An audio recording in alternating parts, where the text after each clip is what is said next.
So yeah, my question today was just mainly around like abandonment issues from like early childhood that I kind of Yeah. see playing out in like my romantic relationships presently, where I kind of like doubt the other person's or trust in the other person to stay. So then I always kind of have this antsy feeling or insecure feeling of, oh, they're just going to randomly up sticks and leave that I can't, like if you don't feel like you're standing on solid ground sometimes, and there's Yeah, no, exactly. like in the cold light of day, there's no evidence for it, but it's just like this deep foreboding feeling of just the past that, oh, what happened when I was a kid is just going to happen again Yeah. now. Yeah. Tell me, is there any way to tell me briefly about the abandonment history that you had? For sure, What for sure. ages? What So happened? it's probably my parents got divorced when I was around about 5. But in Oh, between that period, there was just a lot of times where like there'd be an argument, and the result of that argument would just be dad will just call a cab or a taxi, I think you call in America, and then just disappear. And I remember then he'll come back again and then randomly go again and come back and go and come back. And I remember just asking, it was one day he was shaving in the bathroom, and I said, oh, are you staying this time? Are you really going to stay this time? And he was like, yeah, yeah, I'll stay, son. And then boom, it just disappeared. So I think for oh, me, that like I shut that out as a kid, but I just noticed for years, like for 24 years or whatever, I just never thought about it until I started to date properly. And I read your book, Boundaries of Dating, and that helped to navigate a lot of stuff. But when I actually got into a kind of solid relationship, a lovely person, amazing woman, I start to see these mm, fears just coming up out of nowhere. And it's really overwhelming, just this emotional, it just emotional flooding. That's the only way I can describe it. It's just like for oh, no yeah. reason she might say something, just trigger the past, and then I'm flooded, and all I can think of is, oh, that means you're gonna go, and it's not even the case, you know. But Yeah. it's just there in the And back of my so head. did it end up destroying their relationship, or is she still around, or what happened? She, she's, I mean, to credit to her, she's still around, and we've spoken about trying to set up like therapy and stuff like that, and she's kind of really, really supportive about it and stuff. That's But great, I guess Dominic. my kind of, yeah. That's great. You know, so you've not had therapy. No, I've been calling through different counselors and stuff. Like I had CBT early in the year for something else work related, which helped. Okay. But just Okay. like for a deeper level, I guess. Yeah. Yeah, I get it. Um, you know, let me just say this, and I really want you to hear this, and I wanted to really get in. Um, Yeah, I please. really, really, really, really, really feel for you because what you're describing, you said for no reason. Oh, yes, there is reason. Yes, there is reason. This is not for no reason. This is not stupid. And I want everybody else to hear who's experienced early abandonment in your life. I mean, we know more about the reality and the truth of this than almost any other thing that we've ever dealt with and studied in this whole field. That early Mm, attachment, early attachment is is so vital. It's like bone growth in your body. It's a structure that holds us firmly on the planet, something called secure attachment. And when your wiring is getting put together, see, these are if you were if you were writing code for a computer, you have code that says, if you click here, this happens, right? Well, the code was written in yeah, your little computer, Dominique, when you were growing up, that if you attach and if you love somebody, click, click, click, then they're going to go away. yeah, And so the code is written there. And of course, every time you love, now you expect it's going to go away.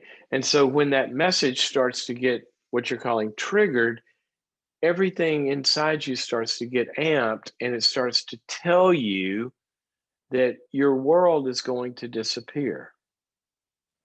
And when people yeah, have early abandonment, it does feel like to you the whole world is going to disappear if she leaves you, for example, because to a child, their parents are the whole world. There's no such thing as, you know, support systems and relationships and all. The parents are the whole world. That's where you get everything from. So I just Mm. want you to hear, I want you to validate, I feel this way for good reasons. I just want you to hear that. And I'm sure if you go on Facebook, you'll hear a lot of people chiming in and saying they understand how you feel. All right. Now, having said that, I think you're on a very good path. You're doing two things, three things. Gosh, I hope I can remember all the good things you're doing. Number one is you have identified this as a contamination of present reality with things that are literally not having to do with this present relationship. They're coming from your wiring. Yeah. Okay. Sometimes we say it has to do with the past. Well, okay, fine. But there is no past, right? There's only today. So what's happening is the wiring that was built in the past is getting activated today. And so the past obviously is affecting you. If I build a car in a factory and I don't put an engine in it, and then I send it out there in a lot and somebody buys it and they try to drive it and it doesn't drive right, and they say, oh, the past is affected. Of course, the past affects us because that's where we get built, right? But Yeah. it's the present wiring that is entering into this present relationship. So, A, you're acknowledging that it doesn't have to do with her. It has to do with stuff you're feeling inside. That's very important. B, you're Yeah. communicating that with her and you're saying to her, you're a wonderful person. In fact, I called some crazy guy on the radio today and told him you were a wonderful person, right? And I just want you to understand I'm going to have goofy reactions and they don't have to do with us and they don't have to do with our relationship, but it will help me if you understand that. And I want you and she to kind of come up with a strategy of when you feel these things, what does she want you to do with them? Does she want you to check them out with her? Now you're not leaving, right? Now that didn't mean you hate me, right? Or does she want you to, no, that's too much for me. I want you to go call your support partner over here and process it there. And sometimes it's in between that or one or the other. But I just want you guys to have a strategy currently when this interferes. What do I do? Because I need to talk to somebody. And I really, really, really Yeah. want you to follow through on getting some good therapy. I would say group and individual, go find a support group where you process stuff like this. I would suggest my book to you, Changes That Heal. There's a whole section in there on bonding and attachment, which are going to give you some Mm. skills to go address this in. I would want you to do that. And I'm going to suggest Cheers. the anxiety seminar that I did. If you go to boundaries.me/anxiety, the one I did last week, you can still get that. Because on there, see, basically what you've got is you've got something called separation anxiety, right? Or abandonment anxiety. And the way the brain works in all of this is that's like any other anxiety. It's just yours has to do with attachment and loss versus germs or earthquakes or something else. And some of the CBT Yeah. stuff that you learned, and the anxiety thing will tell you how to do this, if you can apply those to this problem as well, but also some of the other techniques in there I think will be helpful to you. So I love your plan. Get the therapy. In therapy, what happens is you'll process all this trauma, and then the therapist will Mm. consistently be there for you. And that'll be a healing also where your brain learns, gosh, when I have need or when I have pain, people don't go away. My therapist is still here and they're still Yeah. with me and for Yeah. me. And you need that, and you're gonna need it for a while. This is not a quick fix. All right. Yeah. All right. And I Thank you, want your Dr. I Henry. want your Appreciate that. support group. You got it, man. I want your support group to be there for a while too. I want you to have a place you can continually to go to, and you learn that people that I need don't always go away. They're still there. That's what Yeah. we need in life more than anything else. That's what we need in life. So thank you for your call. I think you've given a lot to a lot of people by sharing your story with us. And I'd like for our Facebook crowd and YouTube crowd to go join Dominic there and tell him your thoughts. Can I just say something about that last comment? It's interesting. In the book of Job, one of my favorite places to hang out in the Bible, because I think it explains so much of life. I mean, if you ever the question, I did everything right, and then how can this happen to me? Well, there's your book, because he did everything right. And everybody else comes along and says, well, if you prayed more, if you knew more scripture, if you would behave better, all of this, then you wouldn't have these problems. No, that's not right.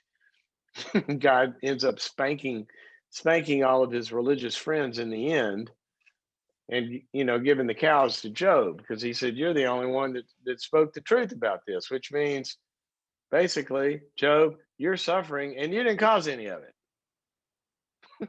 How about that? But here's one of the things I was going to mention about that. There's a place in there, and I want to say it's in chapter 6, but I'm not sure.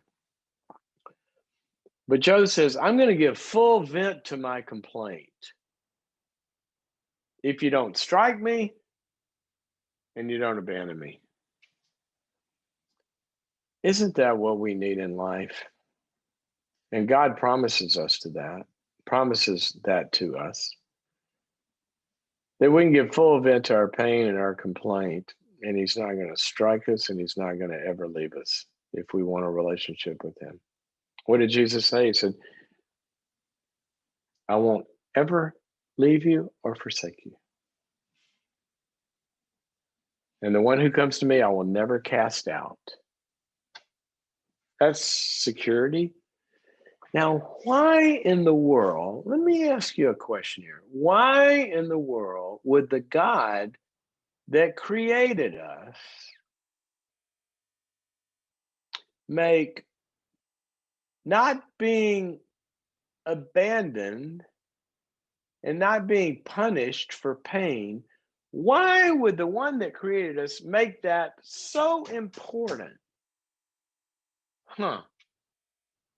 Maybe because it's like an architect saying, if I'm going to build a house, let's make the important things, and let's spend some time on this foundation, pouring a good slab.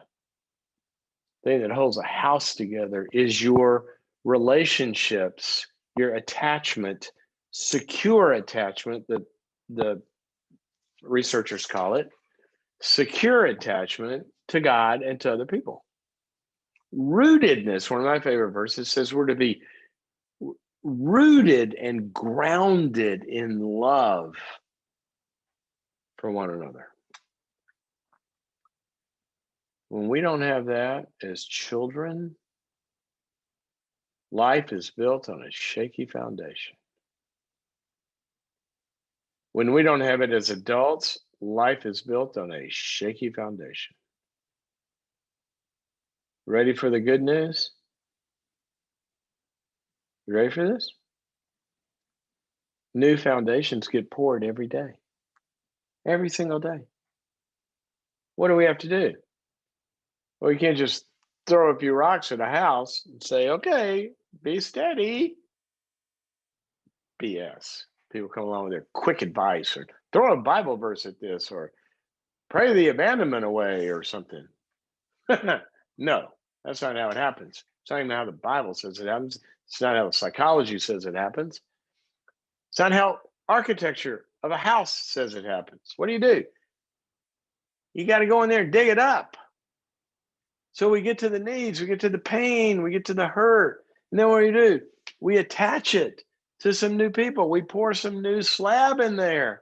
And we come and empathize and care and love, and I'll be there for you, and I'll sit with you in the dark night of the soul as your friend or your therapist or your group.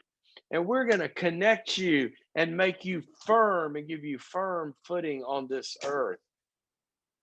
One of my favorite verses, Jesus said, if you do these things, then you're going to have your house built on a rock instead of sand. So your relational connectedness from the womb to the tomb is the whole banana for our security. And it doesn't live in your head, it lives in your heart. And that comes from emotional investment reciprocally with God and other people that grounds you. And then you say, throw at me whatever life wants to throw at me. It's going to be hard, but if you don't, the people love me, if you don't strike me for my pain or you don't leave me, then I will give full vent to my complaint, as Job said. So, Dominic, thank you for sharing yours today. That's what we need.